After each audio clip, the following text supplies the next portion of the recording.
Todos sabemos que a día de hoy en el mundo del hardware de PC tenemos dos marcas que se encargan de crear la mayoría de núcleos de nuestras tarjetas gráficas. Tenemos por un lado a la todopoderosa Nvidia y por otro lado a AMD ingeniándoselas para poner a Nvidia contra las cuerdas cada 2x3. Y bueno, tenemos también a Intel por ahí intentando hacerse un hueco, pero de momento aún les queda camino. Cada vez que estas marcas sacan un nuevo chip gráfico suelen presentarnos a su vez un modelo específico de tarjeta gráfica de lanzamiento, por decirlo de alguna manera, que conocemos como Founders Edition. Estas gráficas suelen tener una estética única y característica y también suelen ser bastante limitadas en número. Por otro lado, Nvidia y AMD mandan estos chips gráficos a otras empresas que solemos conocer como ensambladores, tales como MSI, Asus, Gigabyte y otros tantos. Una vez estos ensambladores reciben los chips gráficos por parte de Nvidia o de AMD, lo que hacen es añadirle todo lo necesario para hacer que nuestra tarjeta gráfica funcione. La placa, los conectores, las memorias, la disipación, habiendo incluso dentro de una misma marca gráficas muy dispares en cuanto a precio teniendo el mismo chip. Esto, por ejemplo, con ensambladores como Asus, por poneros un ejemplo, puede coger el núcleo gráfico de la 4070 y servirte una 4070 básica, por decirlo de alguna manera, y después bajo su marca premium, Republic of Gamers, cogerte ese mismo núcleo gráfico de la 4070 y ponerte una mejor disipación, calidades más premium, más RGB, más ventiladores y vendértelo por un precio mucho más elevado. ¿Qué ocurre? Que existen muchísimas marcas que se encargan de hacer esto, muchísimos ensambladores que cogen núcleos gráficos y crean sus propias tarjetas gráficas, sobre todo en el continente asiático y que no conocemos en absoluto precisamente porque no salen nunca de allí. Pero esto, como ya he dicho en algún vídeo, no significa precisamente que sean de mala calidad, simplemente pues no los conocemos. De hecho, hay ensambladores que solo se comercializaban hace 10-15 años en el continente asiático y han acabado llegando a Europa y América. Así que en el vídeo de hoy, viendo que os ha gustado bastante el tema de los componentes traídos de AliExpress, ya que el último vídeo pues os agradezco que tuvo muchísima repercusión, pues hemos comprado una tarjeta gráfica en AliExpress del ensamblador Soyo, ensamblador que yo sinceramente no había escuchado en mi vida. Y en este caso tenemos para analizar nada más y nada menos que a la RX 5700 XT de AMD, la versión de, bueno, solo hay una versión, la versión de 8 GB. Y en este caso la 5700 XT no es como la 580 2048 SP que analizábamos en el vídeo anterior. Ya sabéis que la 580 2048 SP de AliExpress, aunque tenga el nombre de 580 por especificaciones, es una 570 calcada, pero que le han puesto otro nombre. Pero esta 5700 XT no es así, esto lo podemos comprar muy fácilmente una vez tenemos instalada la tarjeta gráfica en nuestro ordenador y abriendo programas que nos brindan información de la GPU que tenemos instalada, como el GPU-Z, y luego esto lo comparamos con muchas bases de datos de información de GPUs, como el caso de TechPower App. Así que, como os digo, si comparamos los parámetros que tenemos de esta 5700 XT de AliExpress con los que nos ofrece esta web, pues podemos estar tranquilos que es una 5700 XT en toda regla. Pero antes que nada tendremos que ponernos un poco en situación para saber por qué es interesante esa tarjeta gráfica. Esta tarjeta gráfica tiene alrededor de 4 años y medio, un poquito más quizás, 4 años y 8 meses. Salió en julio de 2019 y llegó a España con un precio de venta al público de 429 euros. Tomemos esto entre comillas porque ya sabéis que hemos sufrido varias crisis de GPUs durante este tiempo y pues los precios de esta gráfica han sido desproporcionados muchísimas veces. Yo he llegado a ver esta gráfica por más de 1000 euros, o sea que imaginaos. Pero en este caso me he hecho con la gráfica del vídeo de hoy por 150 euros nueva en AliExpress. Y ahora lo interesante es que ¿qué pasa si os digo que el rendimiento es prácticamente el mismo que el de una RTX 3060? Gráfica que al menos a día de hoy nueva en España sigue valiendo más de 300 euros. O sea, básicamente el doble que lo que me ha costado esto. Así que tendremos que ver qué tal funciona la tarjeta gráfica e intentar desmentir eso que dice siempre la gente de que estas tarjetas gráficas al mes te explotan y no puedes tener ningún tipo de garantía. Veremos qué tal funciona. Como siempre, instalaremos la tarjeta gráfica en el PC que utilizo para las pruebas, que cuenta con un Ryzen 5 5600X, 32 GB de RAM a 3200 MHz e instalaremos los juegos en un SSD NVMe de 2 teras. Aparte, como tengo la suerte de tener varias 3060 por casa, probaremos también qué tal rinde una Zotac RTX 3060 de 12 GB. Importante eso de los de 12 GB porque la versión de 8 GB de la 3060 no tiene las mismas especificaciones que la de 12 GB, que bueno, esto también daría para un vídeo aparte, pero es importante recalcar que el rendimiento es similar a la versión de 12 GB, o al menos eso es lo que creo, ahora lo veremos en las pruebas. Vale, vamos a empezar probando uno de los juegos más exigentes del año, estoy hablando de Starfield, la última IP del equipo de Bethesda, y con los gráficos en alto, con la escala de resolución al 100%, que esa es otra, este juego vive mucho de bajarte la escala de resolución. Prácticamente la pones siempre al 50, es decir, te renderiza el juego a una resolución menor para luego escalarte la resolución nativa de tu monitor.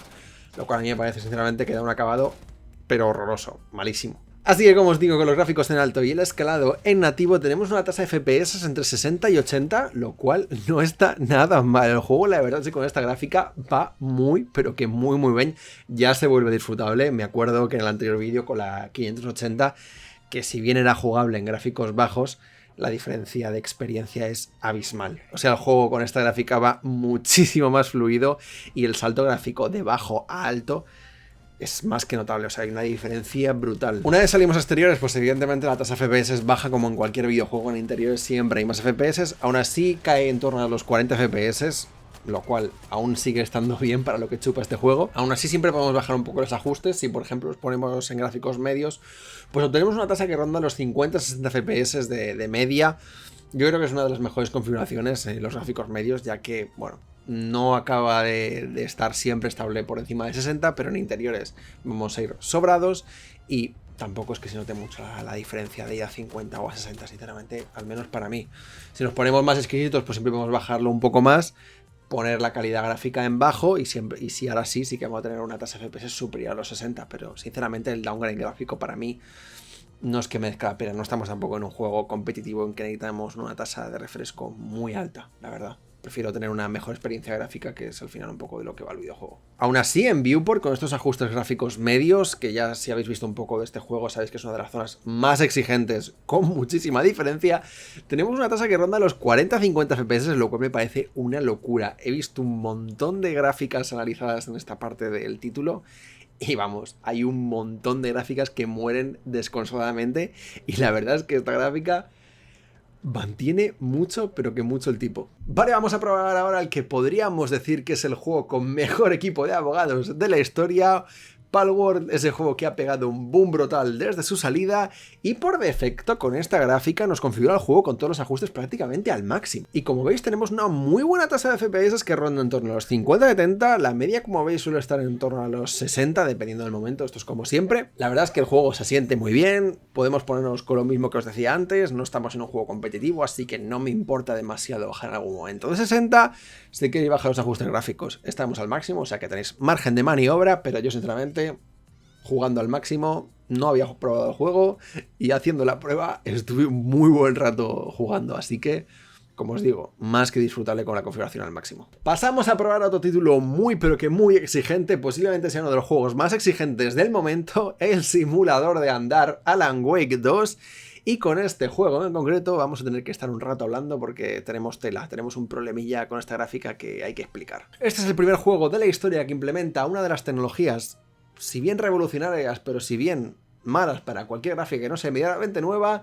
La introdujo Nvidia hace ya bastantes años, pero no había habido ningún juego que la implementara hasta ahora. Estoy hablando de los mesh shaders y no me quiero poner muy técnico ya que es algo bastante difícil de explicar, pero vamos a verlo un poco por encima para que lo entendáis. El punto en el que nos afectan los mesh shaders a nosotros en el mundo de los videojuegos es en lo que habréis escuchado alguna vez como level of detail dinámico. Ya con esta tecnología las GPUs van a poder manejar la geometría de manera mucho más eficiente. Por ejemplo, imagínate que tienes un montón de bloques de Lego que quieres construir distintas figuras, como en el Lego Fortnite. Pues en vez de obligar a la gráfica que tenga que revisar bloque por bloque para ver cómo construye la figura, esto al final en la práctica es lento y súper poco eficiente, y más si tienes miles de figuras que procesar y solo necesitas, por ejemplo, 3 para procesar un árbol que tienes a 3 kilómetros de distancia y que prácticamente ni se ve. Pues los mesh shaders vienen a cambiar un poco esta lógica en la que en vez de procesar cada bloque individualmente, pues te permiten agrupar bloques para procesarlos conjuntamente y que sea mucho más eficiente. Esto se traduce rápidamente en que, por ejemplo, puedas coger partes de un escenario, partes de una escena y puedas decidir qué partes necesitan más detalle o qué partes necesitan menos detalle. No es lo mismo tener un árbol a 1 metro de distancia que necesita un detalle de la hostia que tener un árbol, como os he dicho, a 3 kilómetros en que necesitarás bloque y medio para procesarlo o renderizarlo. Y después de esta chapa, el problema es que los mesh shaders son una característica única de DirectX 12 y Ultimate. Y la arquitectura RDNA 1, que es la arquitectura que tienen toda la serie 5000 de AMD, pues no tiene soporte nativo para algunas características avanzadas de DirectX 12. Solo las gráficas a partir de la serie 6000 de AMD y la serie 2000 de Nvidia son compatibles nativamente con los mesh shaders. Esto se traduce en que la gráfica, aunque tenga músculo para mover el juego mucho mejor de lo que lo hace, como es el caso de esta gráfica o por ejemplo la 1080 Ti, pues se vea un poco limitada por su arquitectura y no pueda dar todo el rendimiento que debería. Con los ajustes predeterminados que nos viene el juego cuando lo ejecutamos, que son una mezcla entre medio y alto, pues como veis el juego va en torno a los 30 FPS en el exterior, con algunas caídas por debajo de 30 bastante notorias, y en torno a los 50, incluso llegando a 60 algunas veces cuando la chica se mete en la especie de este palacio mental que se crea para resolver el caso y recabar pistas. Pero el caso es que para poder tener una tasa decente de FPS en el exterior vamos a tener que bajar bastante los ajustes gráficos y poniéndolos prácticamente todo en bajo con algún ajuste medio, pues ya tenemos una tasa que al menos es jugable. Se nota bastante la pérdida de calidad gráfica, pero bueno, al menos tenemos unos 40 FPS de media, lo cual,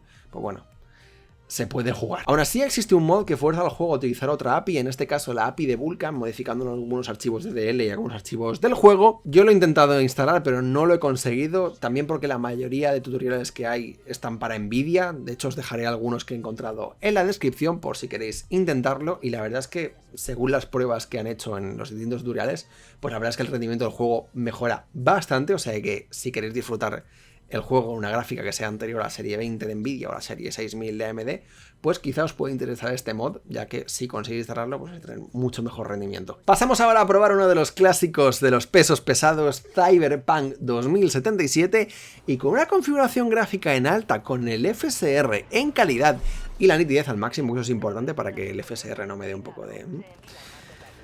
Pues esto, sinceramente, ya es una señora experiencia. Estoy un poquito pesado con la de las señoras experiencias, pero es que acostumbrado a probar gráficas como la 580, la 570 o la 1060 en el canal, probando esta gráfica os puedo decir que es otro mundo. O sea, por 150 euros me parece una locura de gráfica, pero en mayúsculas. Tenemos una tasa de FPS superior a 60 FPS todo el rato y con picos de 80 FPS. El juego se ve muy, pero que muy bien. Se siente muy fluido y con esta gráfica lo que os digo es que la experiencia es de 10. Vale, vamos a probar ahora un juego que habéis pedido bastante en los últimos vídeos. Estoy hablando de Fortnite. Parece que este juego, que la base de jugadores no baja, y más después de la salida de Lego Fortnite. Es curiosa la estrategia esta de Epic Games de hacer como si fuera un Steam dentro de su propio juego. Al final parece que Fortnite se va a acabar convirtiendo en el lanzador de otros juegos dentro de su propio juego, por lo visto. Pero bueno, probando el Battle Royale de toda la vida, con gráficos al máximo, tenemos una tasa de FPS que ronda los 60. Aunque debo decir que yo creo que soy el único que juega con los gráficos al máximo. Ya que siempre que se juegan ese tipo de juegos, la gente suele llamarlo, que se suele decir, que no le encuentro sentido, gráficos competitivos. Una manera de decir que mi PC no tira para moverla a más FPS, vaya. Pero bueno, como yo soy malísimo en este juego, tampoco puedo criticar a la gente. Así que si ponemos gráficos en medio, tenemos una tasa ya que supera en todo momento los 100 FPS, para que no os lloren los ojos, que si baja de 60... ya hay lágrimas. Y la verdad es que el juego pues va muy pero que muy bien, no puedo decir otra cosa, o sea, va súper fluido y es súper disfrutable, y sinceramente tampoco el bajón gráfico del máximo a medio, la verdad es que tampoco se nota tanto. Y yo no sé si han cambiado el matchmaking o qué. Yo me acuerdo cuando salió este juego, no sé si en 2017 o así, o en 2018, que vamos, no mataba ni uno y era súper difícil, no sé exactamente qué le han hecho, pero vamos, la gente es ahora mismo nefasta o directamente son bots, porque vamos, acabó ganando la partida porque el otro se muere solo, o sea que... imaginaos. Pasamos ahora a probar Valorant, que también me lo habéis pedido bastante. Esto lo mueve una calculadora en campo de tiro o modo práctica, como queréis llamarlo, entre 500 y 700 FPS. Si alguno se queja, le desinstalo el juego desde aquí, os lo digo en serio. Luego en partida, pues más de 300, evidentemente tendría que bajar algo. Aún así, en todo momento se mantiene, como veis, por encima de 300, con todo al máximo. No le bajo la calidad gráfica porque es que me da esta vergüenza. Va muy bien, se siente muy bien. Vamos, para cualquiera que quiera jugar este juego en competitivo, yo creo que es una gráfica más que de sobra. O sea, a no ser que tengas un monitor de 360 Hz, que digas, es que no me está llegando a 360 Hz, vale, pues entonces quizá esta no es tu gráfica si tienes un monitor que vale de un dineral. Aún así, he de deciros una cosa, que este es el único juego que me ha dado problemas con esta gráfica, en el sentido de que he tenido que probar varias versiones de los drivers hasta he conseguido una que no crasheaba. Con todos los juegos me ha ido súper bien y este es el último que he ido a probar. Y pues a veces en mitad de partida la gráfica crasheaba directamente. No entiendo por qué. Me ha tocado desinstalarlo con el DDVR y hacer los drivers hasta que encontré un driver que va muy bien.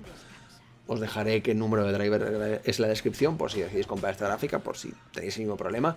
No sé si es cosa del juego, no sé si es cosa de Vanguard, no sé si es cosa de qué, pero hay que puntualizar que con este juego en concreto, no sé exactamente por qué, he tenido problemas. Me petaba los drivers de la gráfica cada 2×3, hasta que encontré unos que parece que no petan.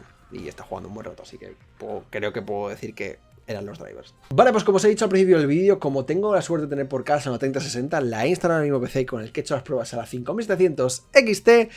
Y pues vamos a hacer uso de algunos juegos que nos brindan benchmarks para que las pruebas sean lo más fieles a la realidad. Al final yo creo que para hacer pruebas a distintas gráficas lo mejor es hacer benchmarks sintéticos y no ponerte a jugar con la gráfica por ahí y ver qué average sacas, porque puede ser muy variable. Así que vamos a empezar con Cyberpunk 2077, que ya lo hemos probado con la 5700 XT in-game, pero vamos a probar ahora el benchmark que tiene, que es uno de los benchmarks que más me gustan. El benchmark lo estamos ejecutando en ambas gráficas en calidad alta, sin ningún tipo de tecnología de rescalado, ya que creo que es la mejor manera de probar una tarjeta gráfica, que saque los FPS que ya pueda por sí misma, que no afecte ninguna tecnología externa a la propia gráfica. Así que como veis tenemos unos FPS bastante buenos en ambas, bastante parecidos a lo que teníamos en game también, en torno a 60 FPS. Y cuando nos vamos al final de la prueba, los resultados son prácticamente un empate técnico. Tenemos 63,46 FPS de media para la 3060 y 64,02 para la 5700 XT. Pero aún así, si os fijáis, algo que me sorprende mucho de la 3060, que tiene un máximo de FPS bastante mayor que el de la 5700 XT, pero un mínimo bastante peor, lo cual no lo acabo de entender del todo. Como veis, la 5700 XT es bastante más estable y a pesar de no tener un máximo de 35 FPS menos, saca los mismos FPS de media al final. También he de deciros que estos números han sido bastante repetitivos en el sentido de que he lanzado las pruebas 4 y 5 veces en cada gráfica para ver que no hubiera ninguna prueba que se fuera de madre, y los números son bastante parecidos. A veces han sacado un FPS media arriba, un FPS de abajo cada gráfica, pero más o menos en torno a los 64 ambas, así que bueno, podríamos dar el test como bueno. Vamos a probar otro juego y así vemos qué tal. Si probamos ahora Red Dead Redemption 2, tenemos arriba a la izquierda los FPS del FPS Monitor y abajo a la derecha los del propio juego. Y si nos vamos fijando a lo largo del test, la verdad es que el benchmark de este juego es una pasada. Nos vamos fijando que la 3060 saca un pelín más de FPS, no mucho más, 1 o 2 arriba, pero bueno, se va viendo que por momentos la 3060 va sacando algo más. Y si nos vamos pues al final del test, pues se confirman un poco las sospechas. Acaba ganando la 3060 por un FPS y medio más, 69,2 para la 3060 y 67,56 para la 5700 XT, pero en este caso pasa lo contrario que ha pasado en el anterior juego. Tenemos un máximo de 90 FPS para la 5700 XT y un máximo de 86 para la 3060, es decir, tenemos un máximo mejor en la 5700 XT cuando en el Cyberpunk tenía un máximo mejor la 3060, lo cual me parece curioso.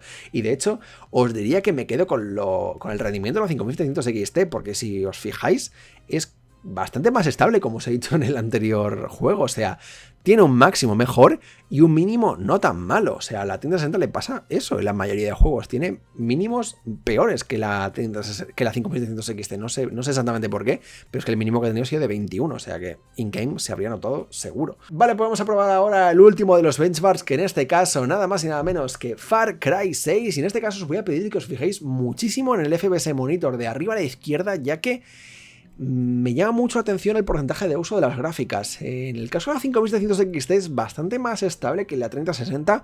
Si nos fijamos, hay momentos en los que la 5700 XT mantiene muy bien el tipo en el 99% de uso, pero la 3060 hay momentos que se cae y bastante. De hecho, hay momentos en los que cae al 80% de uso.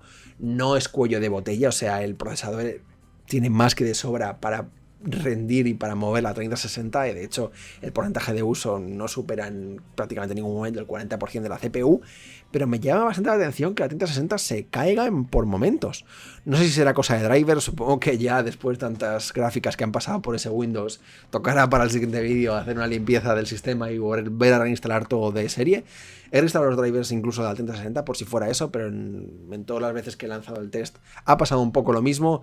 Y pues al final se traduce que al final del benchmark, cuando tenemos los resultados, pues la 3060 pierda por 10 FPS de media, nada más ni nada menos. O sea, la 5700 XT le acaba sacando 10 más, en este caso 99 FPS de media, y la 3060 89, con también mejor máximo y mejor mínimo. Supongo que será, como os digo, debido al porcentaje de uso que hemos tenido durante la prueba. Imagino que si hubiera tenido un porcentaje de uso mayor habría sacado el mismo rendimiento o incluso mayor. Como veis, hemos tenido también un preset al máximo, un preset ultra del benchmark, sin ninguna tecnología de rescalado. Pero vamos, Creo que las dos tarjetas gráficas tienen un rendimiento más que similar, como habéis visto en los 3 benchmark que hemos hecho. En este caso yo creo que, como os digo, ha sido por esa diferencia de porcentaje de uso, si no habría sido prácticamente como en las otras pruebas, más o menos igual. Así que cada uno ya decida cuál es la gráfica que más le conviene. ¿Yo qué queréis que os diga? O sea, evidentemente me va a salir mucha gente diciendo, es que con la 3060 tengo garantía y con la 5700 si se me rompe, ¿qué? Ya, pero es que la 3060 ronda los 300 euros en España y la 5700 XT ronda los 150, 160. Ya sabéis que en AliExpress los precios varían bastante. Así que queréis que os diga si se os rompiera, que a mí, pues personalmente, no sé si he tenido suerte que ningún componente de AliExpress se me ha roto nunca.